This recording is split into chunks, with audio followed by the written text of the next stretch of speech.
Think you know everything about your DeLonghi Revelia? This video uncovers features that you might not be taking advantage of. Features that will elevate your coffee experience from nice to amazing. Now, DeLonghi didn't sponsor this video in any way. I just love my Revelia so much that I want to share my experience with you guys. Alright, let's get right to it. Okay, first up, to get a more aromatic, creamy, bolder tasting coffee, adjust the intensity. And you can do that with this intensity panel right here, which has 5 intensity levels. If you want even more of that coffee flavor, do an extra shot. If you want more of that thick texture and an elevated experience of the flavor notes of your beans, adjust the grinder to a lower number.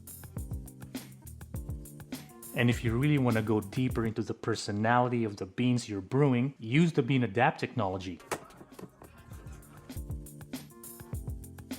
Press this button here, press this button here. If you just recently adjusted the grinder settings, make sure you've made at least 3 cups of coffee since then. Let the machine know if the beans is Arabica or a blend of Arabica and Robusta. Is the beans a light, medium, dark, or extra dark roast? Tell the machine what settings the grinder is on. Then you brew an espresso. Taste the espresso, then let it know what you think. Is it all good, too watery and weak, or too concentrated and strong? It will then auto adjust the temperature and intensity that's best for it. It will then recommend the best grinder settings.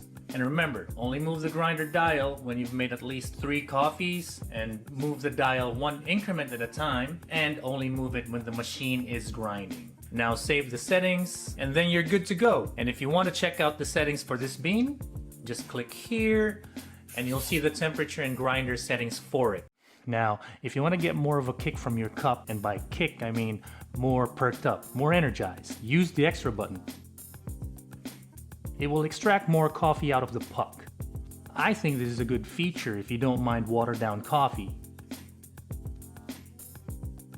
because you get more of that caffeine without having to brew more beans. A cost-effective way to get the boost you need. Now, if you're someone who likes a really steaming hot coffee, make use of the coffee temperature panel.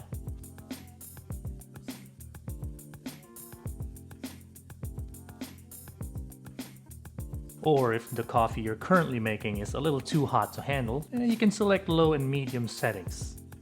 Now I've checked out the temperatures. If you select low, the coffee is 81 degrees, the milk is 74 degrees, and the actual cup that you'll be drinking is 68 degrees. If you select mid, the coffee is 84, the milk is 64, and the drink is 68 degrees. And if you select high, the coffee is 87 degrees, the milk is 72, the cup you'll be drinking is 72 degrees. Now, if high isn't hot enough for you, like a lot of people in the comments, preheat your cup before brewing. Take out the spout, attach it, select the hot water option, throw out the hot water after maybe a minute, then brew. Now this next feature is for someone who needs coffee on the go. Try out the to-go option.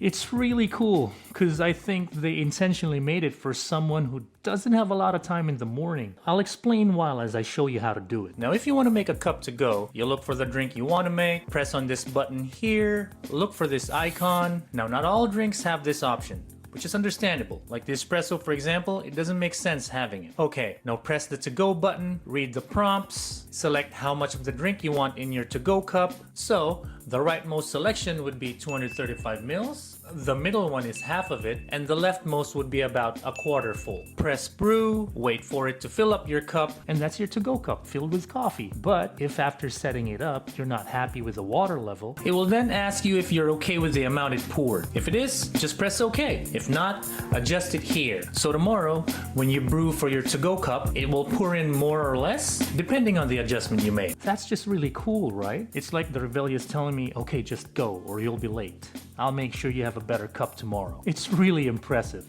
Now the last feature I'm going to talk about is for everyone who loves milk in their coffee, like this guy. Now, if you can't quite get the foaminess that you want with your cappuccino or your latte, maybe the perfect froth is somewhere in the middle. So try playing with the knob by selecting a frothiness level that's somewhere in between dense and creamy or even delicate and creamy. You can actually do that, and you can tell by the gradual increase or decrease of the thickness of the stream. It's really neat. Experiment, have fun with it. And those are the 8 hidden features that you should be using. I guarantee you'll have a more rounded coffee experience. And thanks for watching, and see you in the next one. Bye.